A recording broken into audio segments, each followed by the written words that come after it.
So, like in my last episode, I don't have an intro. Okay. So we could just hop right into it. So last name is Eighmey, right? Yes. All yeah. right, so Kaylin Eighmey Hi. from what's your brokerage name?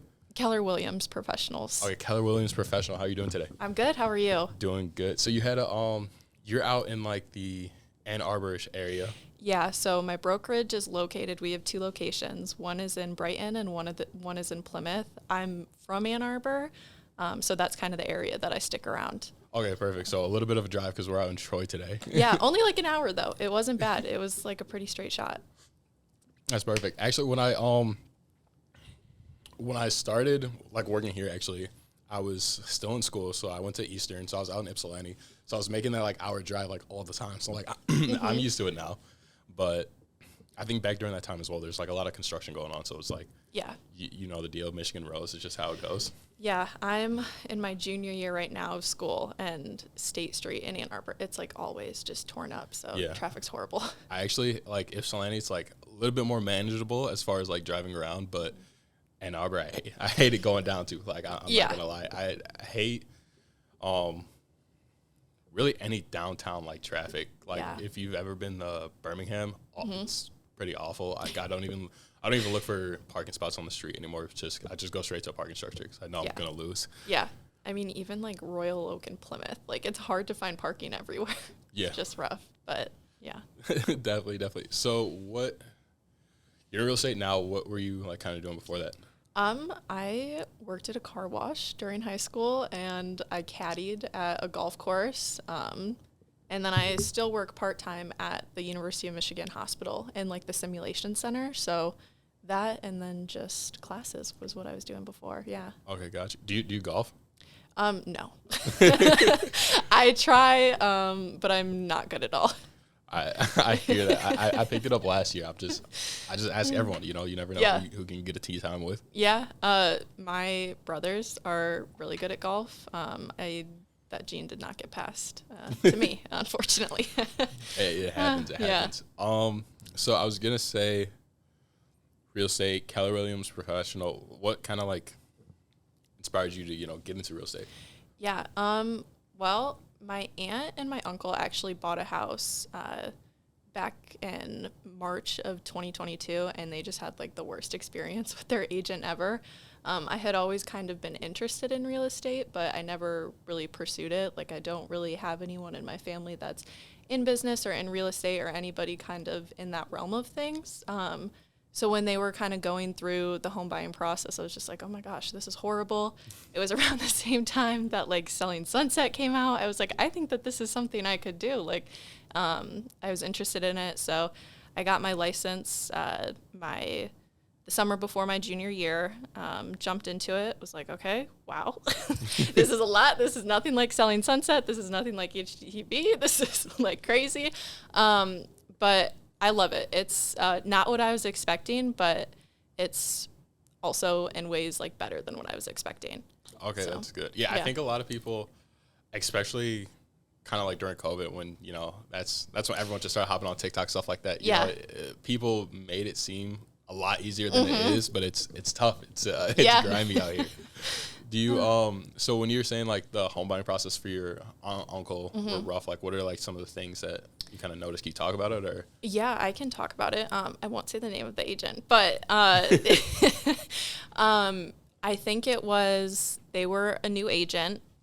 They didn't have experience. They weren't really on a team that I think had a strong mentor or somebody that they could relate to.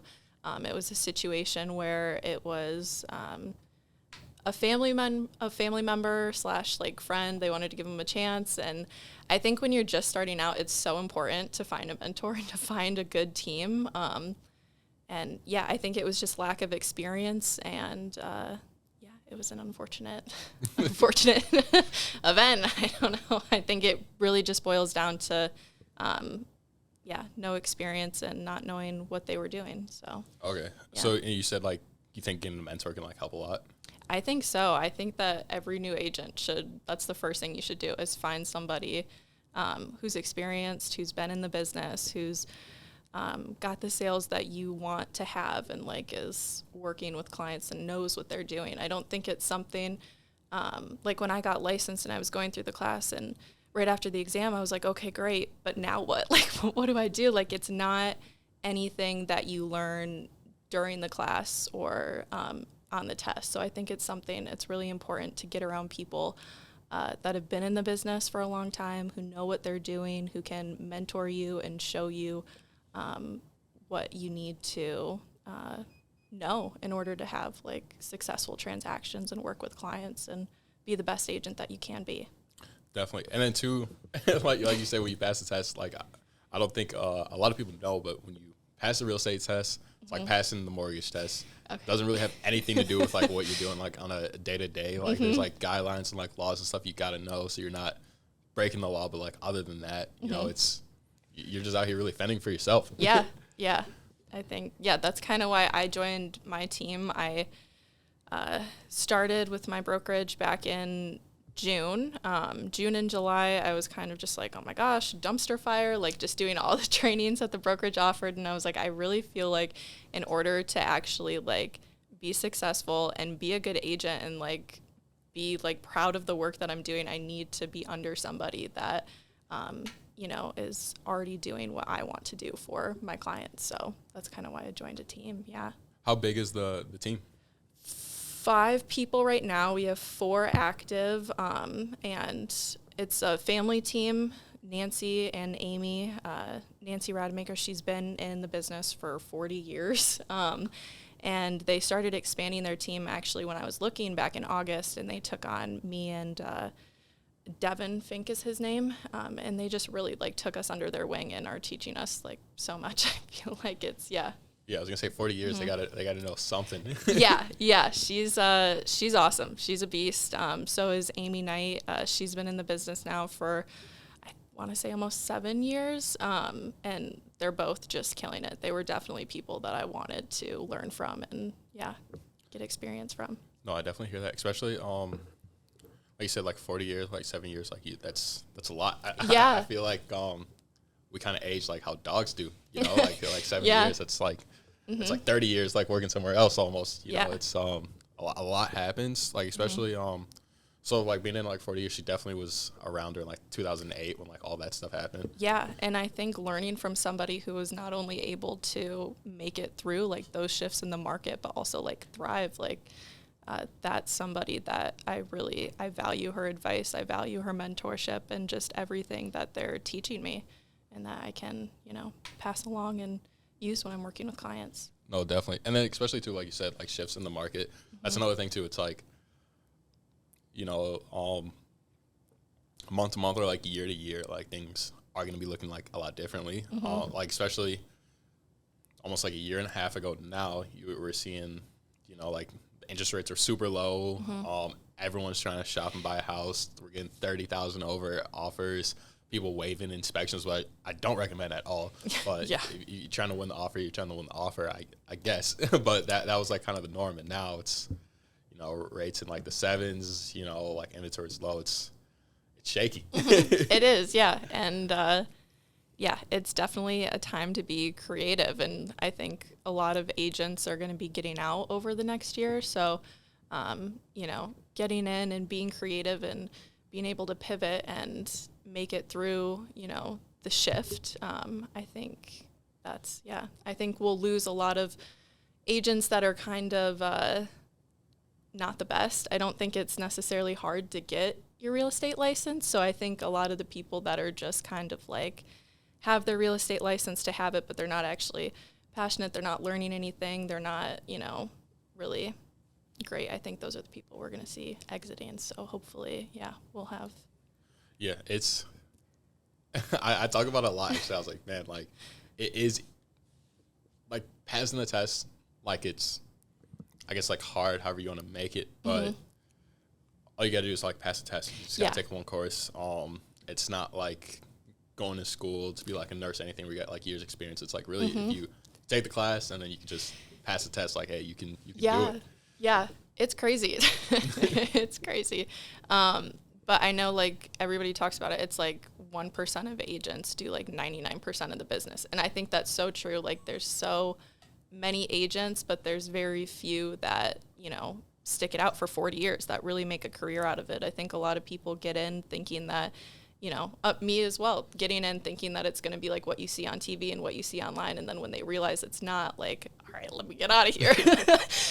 So yeah, finding those people that, are really passionate, not only about like real estate, but passionate about like helping others buy a home and build wealth, like through real estate. That's so important.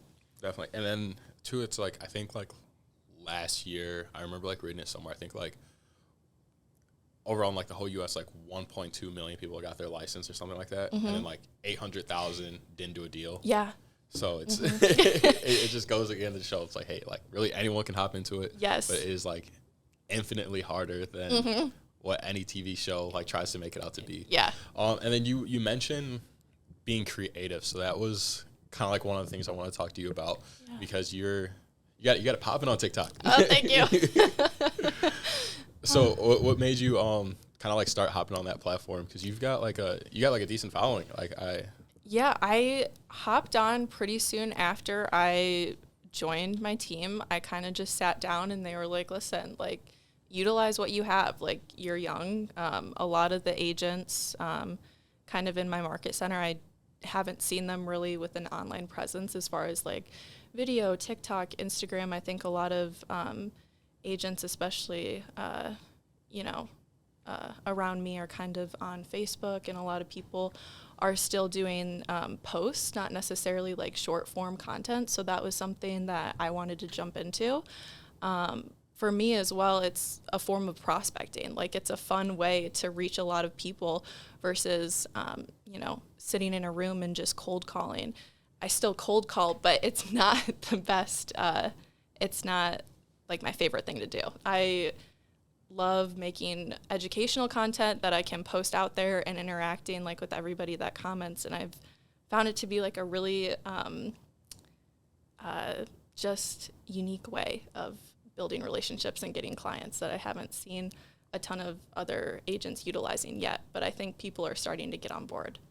Okay, and then you said you don't see a lot of people doing like short form content, stuff like that. So you just see like a lot of, I'm guessing like flyers or like paragraphs and stuff like that. Yeah, I think a lot of what I was kind of like told to do when I was getting into it is like post graphics, post educational tips, and then like have a paragraph and like a call to action, and just it's not as like when I'm making a TikTok, like I'm pretending that I'm on FaceTime with someone or like I'm talking to a client directly, and I like having that type of interaction rather than just posting a picture and captioning it like, hey, do you have any questions? I think it's a better way to reach people and to connect with people, talking to them versus just having them read something. Yeah, definitely, because I'll tell you right now, depending what I see on Facebook, if obviously, like there are some people who like, they write stuff and it's interesting because they really like hook you in with that kind of first line, but if it's not, and I'm like, I'm not even looking at the words, I'm just looking at like the size of of the post. I'm like, oh yeah, I'm not reading this at all. No, really, yeah.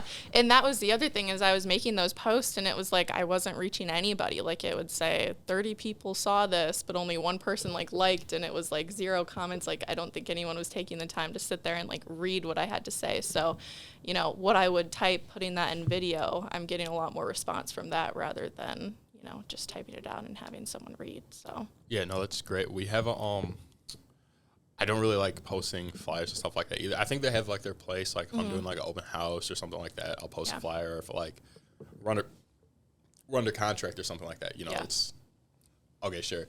But most of the time, like I believe that like video is kind of like king like right now, and I think kind of how we're transitioning in the next like maybe not the next like couple years, but definitely like by the start of like the new decade, it's gonna be, if you're not posting videos, if you're not like seen on social media, like you're kind of gonna get like forgotten about, because like nowadays people want to see who they're working with. They want to like know more about them. They don't want to like the posts, like the paragraph, stuff like that, they have like their purpose of the flyers, but they want to really get to know. You almost have to be like an influencer nowadays to. Yeah. So do you what are the biggest like marketing things you're on? Like, do you just primarily post on like TikTok, stuff like that, or what do you? Yeah, it's mainly TikTok. I'm transitioning kind of onto Instagram and Facebook, and then YouTube Shorts is kind of where I'm going. So I'm going to stick with short form content, but I think each platform is so different and like what works. Like I think Facebook, you know, what I post on TikTok with like a lot of my things is just text on screen, or they're very just like short comedic videos. I think maybe for Facebook, like still keeping it under 30 seconds, but making it more educational focused and like professional looking. I think TikTok is kind of like a free for all, and that's where like people find you like, oh, I love her personality. And I feel like maybe Facebook is kind of where people go more for information and like professionalism, you know, keeping it professional. But I think there's different levels on different platforms that you have to kind of think about when you're posting to get views and like make impressions, I think. So definitely. Yeah. Like for like LinkedIn, for example, like people post on LinkedIn, it's like you're not going to get away with yeah. the TikTok trends on there. Yeah. So kind of what's your kind of like method for attacking when you're like marketing and stuff on TikTok? What do you like, how do you come up with like an idea to make a video? I think like not reinventing the wheel. I kind of look up, you know, you go in your search, I type in like real estate, most like in like the last 7 days, and I just see like what's working for other people. What are people like looking for? You can go on to like ask the public or even like chat GPT and be like, show me like 50 content ideas, and it'll list like 50 different things that like people are searching for or looking for, and then coming up with ideas like to answer those questions that are quick, entertaining, and just to the point, because I think that's what TikTok is. Like I follow a lot of like the social media managers that have just like the free advice like about hashtags and about like, you know, when people are scrolling, like capture their attention within the first like 2 seconds so that they stay on your post. And then you should be like changing, like having something every couple seconds to keep people engaged, and then ending with like a call to action, like hit the plus for more real estate tips, hit the plus for more home buyer tips or things like that. Just how do you capture somebody's attention, keep them there long enough to get the call to action, to get them to follow you, to get them to comment. And then from there, like there's outreach content and then nurturing content. Like the outreach content, like I'm trying to reach like, okay, I want my post to go viral. But then after I get those followers from that post, what do I post on my page to nurture those followers, to get them to convert into leads or to reach out to me and have questions that, you know, can refer them to a lender or to another agent. A lot of the people that reach out to me, it's not just from Michigan. So that's one thing that I've been noticing. I'm thinking about doing more localized content for like nurturing content to try and reach people just more in my area. Like I'd still love when like people, like I had one person from Dallas reach out to me and they were like, hey, like I really want to buy a house. I don't know where to start. And I found a lender who's licensed in all 50 states, so I referred them to him. And then from there, after they were pre-approved, I was able to refer them to an agent who's licensed out in Dallas. So just like things like that, I think it's such a platform where you can reach so many people, you know, not necessarily in your location, but you can reach people from all over basically the U.S. and still have a part in like their home buying journey, which is cool. No, definitely. I like it. And then with like TikTok too, it's not like Facebook and stuff like that where they pretty much, or like Instagram really, where they like primarily have to follow you or have you add it to see. Yeah. Like they can just, if they're in the algorithm, they can just, you know, they can get a hold of you because they can see you, yeah. which I think is cool.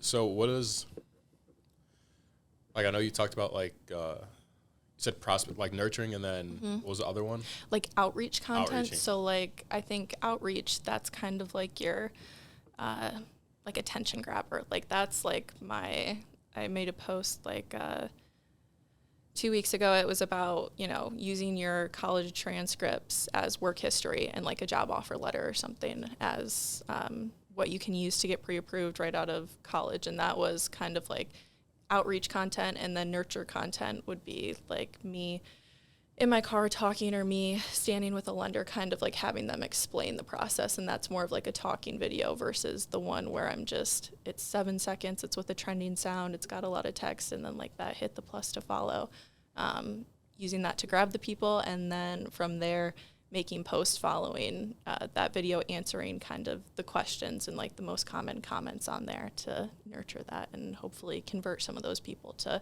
hey, reach out to me directly and like let's set up a Zoom call and let's chat. Like, what are your goals? What are you, wanting to do? So, yeah. Okay, cool. Do you have like a favorite, like out of the two? Which ones do you like making more? I like making the nurturing content more. Just because it's more like me, like that's where I get to show my personality and actually talk to the screen. Outreach content, it's more just hopping on a trend, coming up with like text that I know is going to get people to like, comment, and follow, those are usually like the quick videos that take like 10 minutes to make, whereas like nurturing content, it takes a little bit more time. But I also like sitting down and like explaining things to people, because the nurturing content, I know that's where like I'm going to make those connections and get those people to set up calls with me, and I'm going to get to chat with them and just kind of walk them through the process and hopefully, play a part in, their journey a little bit. Okay. And then do you kind of like strategize like when you're going to like post like each specific kind? Like, do you have... Yeah, so I usually do one outreach for like every 3 to 4 like nurturing posts. Like, okay. When I was first starting, the goal was just emulate to like your first 5,000 followers. So I wasn't doing like any nurturing content. I was just doing outreach and trying to, get as many people onto my page as possible. And then after I hit that 5,000 mark, I just looked at what videos did super well.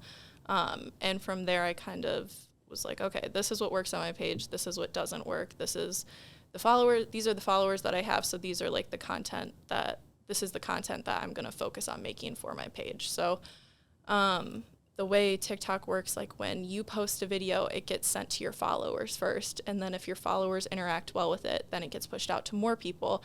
If they interact well with it, it gets pushed out to even more people. So I think, making content for the followers that I've gained, the videos that have been outreach where I'm like hit the plus, following that same kind of outline for all my other posts, I think is what's been most helpful in like growing my page. Okay. And then you also said once you got past 5,000 followers, okay, so you're getting numbers and stuff like that. Uh-huh.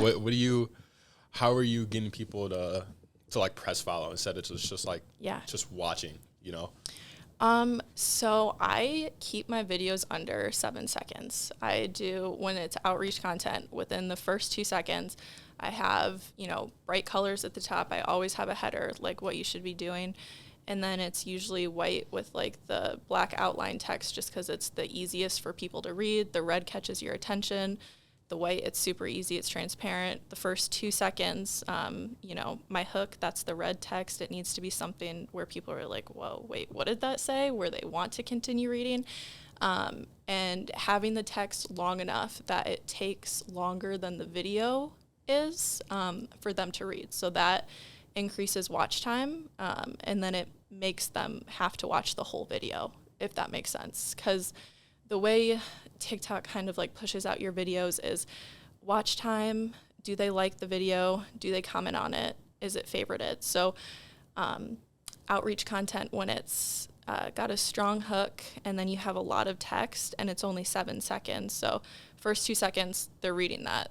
This is a super long paragraph that they're not going to be able to read with the remaining 5 seconds. So the video is going to restart, but because it's not like popping or anything, they're just re-watching the video basically. So instead of getting somebody that watches it one time, you create a post where they have to watch it 2 times through to finish reading all of it. So that also increases kind of the virality of the video. And then if it's 7 seconds, at the 4 to 5 second mark, I'm putting in a hit the plus for more, whatever the topic is, so that they see that 2 times as they're reading through the text. So hopefully after they've read through it, they're like, oh, wait, I want to learn more about this. Hit the plus for more details. Okay, I'm going to hit the plus for more details. Okay. I'm seeing it. I'm seeing the vision. Yeah. I was gonna say I'm gonna have to start incorporating some of that into the videos I make. So thank you for the gem. Of course. So I mean, you're at you said when you got past like 5,000, you're at like pretty much like double that now, right? Like you're. Yeah, I've I think I'm at like 9,800, and kind of the plan from there was basically emulate to 5,000. I'm still doing emulations, but the nurture content is my own. So I'm still incorporating emulations, but that's like the emulations is one part to every 4 other videos that like So I that's still create like the independently. outreach part, right? Yeah. And then once you hit 10,000, that's where I want to start doing more localized content. Because after you hit like a certain number and you're making these videos, TikTok pushes you out regardless of kind of, you know, how good the content is. I think that sometimes when you see a video that's gone viral and then you click on their page and it's like, oh my gosh, why is all their stuff going viral? But they have like 1 million followers. It's because they've built that follower base where it's like it doesn't matter what they're posting, it's still being sent out to their followers, and their followers are still interacting with that because they've built up that kind of rapport and like relationship, I guess, if that makes sense. No, I think so. I mean, yeah, you're popping. Thank you. So it's like, I mean, obviously you have to be pushing out something good to get to 9,800, and then. Like you said, it kind of initially starts off with like pushing out to like your followers. So now you're getting, like me, you know, I'm nowhere do I have nearly as much motion as you got. So I was gonna say I've only got a couple hundred, so hopefully a couple thousand by the end of the year. Yeah. But, so when you're posting something, it's like you've already got like a lot of people who it's like gonna be getting pushed out to. Yeah. And then if they interact, then like even more, and then you're just kind of growing off that. Yeah, and I think too where people kind of get mixed up is that they don't niche down enough. So like one thing that I kind of was playing with for a little while was posting college content and real estate content and like combining them. And I think it confuses the algorithm a little bit. So like if I was posting one video about real estate and then my next video was like a day in my life, like at college, that video gets pushed out to all those followers that followed me for real estate tips. They don't interact with that video because they don't care about the day in my life at college. They care about like real estate tips. So they didn't interact well with it, and it didn't get pushed out. It didn't go anywhere really. So I think when you're starting out, pick a niche, stick to it, figure out like post a ton. Like I was posting 3 to 4 times a day when I was building to like that first 5,000, and it was really just like, okay, what does my audience want to see? Not necessarily, I'm not at a point yet where I'm pushing out exactly like the content that I love. Like the content recently that's gone viral and like my outreach content, it's the same background song and I hate the song. Like when I'm editing my videos, I have to turn my volume down because I have heard this song so many times, but it's a sound that works really well on my page, and it's a sound that like, whatever reason, that's the sound that works really well with the audience that I've built, and that's the sound that, you know, has carried my post to, you know, reaching more people. So right. So you hate it, but you gotta love it. Yeah, you gotta. Yeah, you just gotta. The audience that you create is the audience that I think you have to make content for. So I think if you're get really clear on who you want to reach from the beginning, because once you create that audience, you gotta stick with it.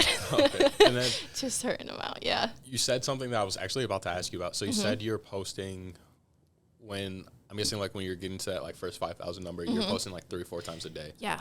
So how, like, are we talking like, okay, so that was the, hold on, I was gonna say that was the camera. Okay. I gotta reset it. You're doing phenomenal. Oh my God. I think I like broke out in hives. I got nervous, but no, this is fun. Do you like cut and like edit parts out? Yeah, I'm gonna have to. Okay, cool. I actually think wow, our battery died. Oh no. But we got the recording, so we might as well just keep going. Okay. I was actually worried about that when I saw it. I wish I had charged it, but like I said, I'm learning. So, well, Yeah. I apologize, but we'll just get back into it. Yeah. So you said, I'm just gonna cut the rest out and then go back into it like we are keep going. So you said something I was interested in. You said that you were posting, like, I'm guessing, like, on your road to like 5,000. You're posting like 3 to 4 times. So that was like a day, right? So was it like every single day, like you hit weekends too, just kind of like nonstop, just grinding them out? Yeah, it was. So I do it in intervals of 3 hours. Really?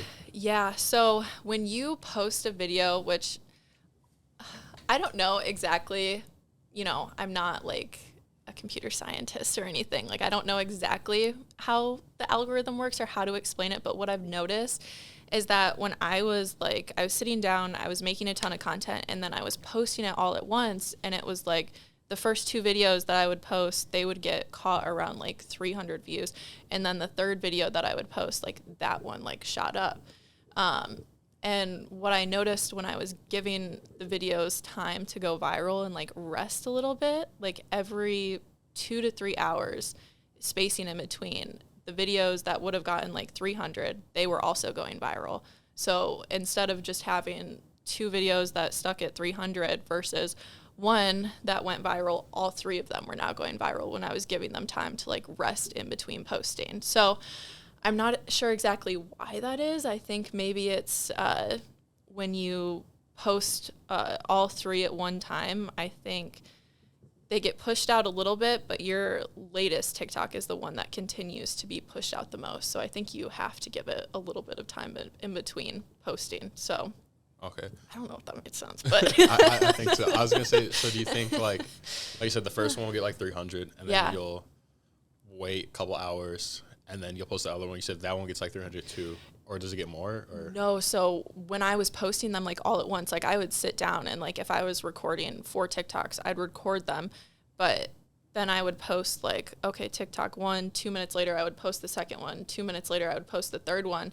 The first 2 that I had posted, they were getting stuck with low views, and then the last one that I had posted, that was the one that was going viral. So I would post the 3 and then I just wouldn't post for the rest of the day. So I think spacing them out, it gave like the first 2 time to go viral and like reach like the followers and reach the audience to be pushed out more, versus when I was batching them all together, it was just the last one that was going viral for some reason. Okay. So spacing them out like helped. Yeah. Okay. Okay, cool. So yeah, you're giving away a ton of tips. I was going to say I'm going to have to relist it. I would so kind of what I'm thinking about doing, I would love to like just sit down with like everything, because it was hard like figuring it all out like on my own. Like I wish what I knew now I knew when I was first starting, because I think it took, so I'm like 7.5 months in now. I think I could have been where I'm at now within like a month or 2 had I just like known what I know now and figured that out sooner. Like when I was posting them all at once versus spacing them out, I mean, I was doing that for like 3 months, posting them all at once. Had I been spacing them out from the very beginning, I think that would have kind of expedited things. And yeah. Definitely. I think one of the biggest things I definitely talk about, like when I'm in the office or just talking to whoever, really, like with real estate and stuff like that, it's like you don't know what you know. What you don't know. You don't know what you don't know. Yeah. Until you know it. So yeah. I mean, like you said, like probably be here quicker, but now you know. Yeah, so, now I know, yeah. And I mean, just like looking at your page and stuff like that, the results show. Like I said, you're doing your thing. You're definitely crushing it. I was going to say, so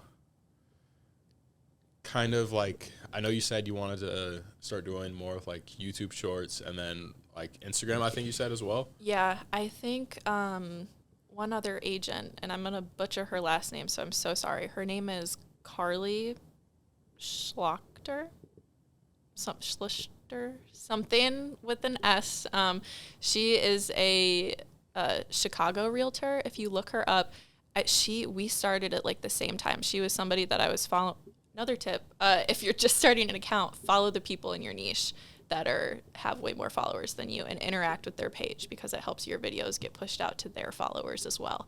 But she was somebody that I was following from the very beginning, and I was like, what the heck? Like, she went from, I think, like 4,000 followers to like 33,000, like within a week. I was like, hold on, let me look at her page. What is going on? And she was just like, she is the master of outreach content. Like, it's like controlled controversy. Like, what's controversial without being controversial? What post can you make that you know is going to get a response, incite, and, you know, make a lot of people want to comment on your post, basically? What are those posts that you can make that, like, you're not wrong, but I mean, people are going to feel some type of way. Yes. Yeah. She's like the master of that. And her page shows, I mean, she's at like 50,000 followers now, I want to say. So yeah, she's definitely a page to check out and emulate from and take some tips from, for sure. Yeah. Right, cool. And then you said,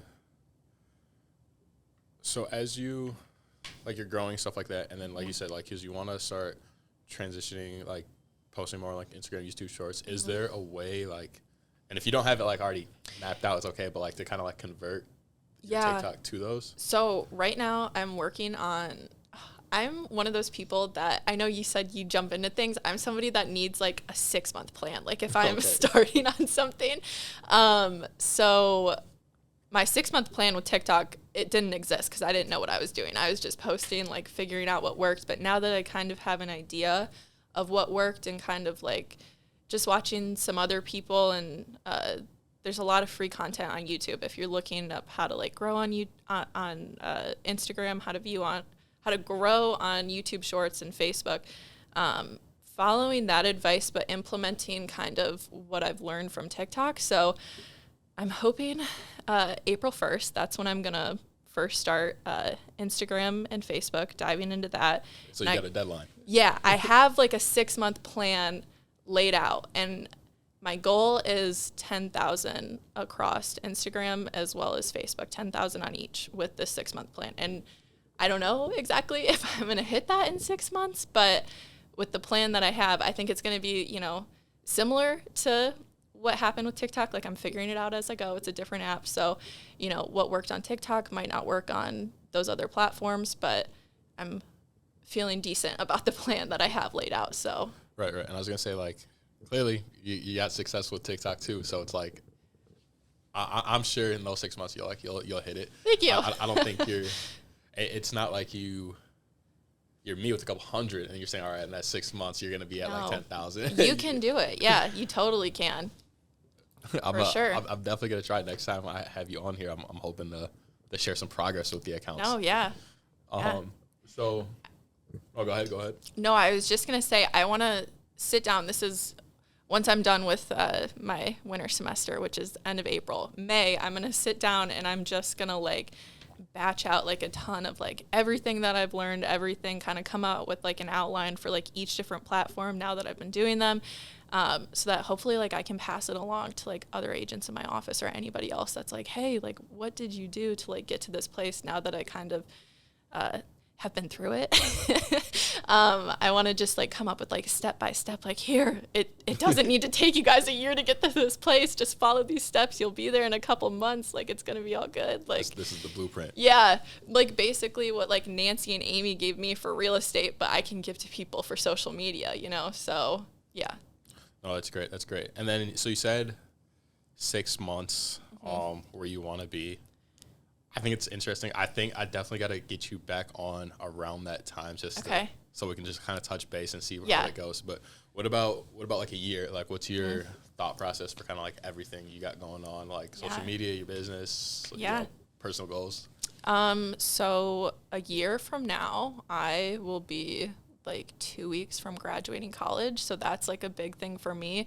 Kind of why I jumped into social media as well, is just, you know, the time that I have to prospect is limited. So I want to maximize the amount of time that I do have available for reaching people. So social media has been like a huge way to do that. So for me, I hope that my business is referral based and like social media completely. Like I want that to be my main form of prospecting and reaching people. I hope that I'm able to help other agents and other people like grow their business through that, like that way, because I think, you know, you can buy leads and there's Zillow, there's realtor.com, there's Sync, there's all these things, but it's like $1,500 a month. And like sometimes the leads aren't even good. So, you know, just how you can like grow your business organically and, you know, get people to want to work with you because they feel like they know you or you're sharing a piece of yourself with them. It's like the initial rapport that you're able to build without even, you know, meeting people face to face yet. They already kind of know a little bit about you. So I think, yeah, that's the end goal, is to create like pages and create kind of a following and community base where people just feel like, okay, that's the go-to person I want to reach out to for any questions that I have about real estate. Like I know she can point me in the direction, like even if it's something that I can't help with, like, okay, well, let me refer you to a lender who can answer this question. Let me refer you to this person for what you're looking for, and just being, that person. I don't know. No, you definitely answered it. I'm definitely excited because, like I said, I'm probably going to have you on in like around 6 months to see how you know, the Facebook and Instagram grew. I definitely got to get you out here and like around that graduation time then, so we can see, so we can like touch back on this episode and see like, hey, how great did things work out? Yeah. How do we make them happen? Yeah. And then we can, you know, start talking about what you got going on then, and you know the next things you want to tackle. So where can people who are listening, watching, where can they find you? You can find me at my first and last name. That's my handle on every single page. It's Kaylin Eighmey. My last name, Eighmey, it's not A-M-Y, it's E-I-G-H-M-E-Y, which a lot of people get confused on, which rightfully so. It doesn't sound like it would be Amy, but it's just my first and last name on every single platform, so you can find me there. Okay. Yeah. Is it first, last name, or is it like, do you have a dot in between? Mm-mm. Okay, so just Kaylin, Eighmey. Yeah. All right, perfect. All right, so we know where to find you. Yes. All platforms. What platforms are you on now? Just like... I'm on TikTok. I've created an Instagram, so I'm on Instagram already as Kaylin.Eighmey, but I created a new account, which is the one that is going to be my 6-month plan. Piece of advice, if anybody wants to like grow their account, start a brand new account and just start from literally zero. Like have your account that you already have people on. But if you're doing it to like maximize growth, start with a brand new account because you're just starting fresh and clean, and yeah, you can make it however you want to make it. So yeah. Perfect. I was going to say, what was the advice? I was going to say that's interesting because I hear a lot of people say like, oh, you should just turn your whatever account you're using and then just like switch it to like what you're trying to do. Yeah, I would disagree with that. And I would tell anybody that if you want to grow very quickly and like rapidly, start a brand new account. Because the account that you have, it's already like you have followers that are already from past videos. And if it's not videos that you posted in the past that you want to continue making, or that's outside of your niche or your business, those followers aren't going to interact well with the content that you're posting that's business specific. So yeah, I think people get caught up in like, well, I don't want to start from zero. Like I've already been posting for so long and I have like X amount of followers. Like I don't want to lose that. And I said, like, post on that platform too. Like just take your video and repurpose it. Snaptic, you can download any of your TikTok videos and it erases the watermark, so you can repurpose all of your content and you can post it on multiple different platforms. So, yeah. Okay, cool. Thank you so much for coming on. Like I said, thank you for inviting me. I know I talked in a circle a couple times, so I hope you guys can decipher that. But no, I think you did great. I'm definitely gonna have to re-listen because gave away a ton of tips, ton of gems. Yeah, for sure. If anybody has any questions, reach out to me. I'd love to chat. Perfect. So we will definitely have you on again in the future. And then, like, I don't have do you got, like, any, like, last things you want to say? Or you... Thanks for inviting me. Okay, this was cool. fun, yeah. Cool. Because I was going to say, I don't... Like I don't have an intro, I don't have an outro, so we're done. No, that's the best way to do it. Is just start. Yeah, that's awesome. Cool. So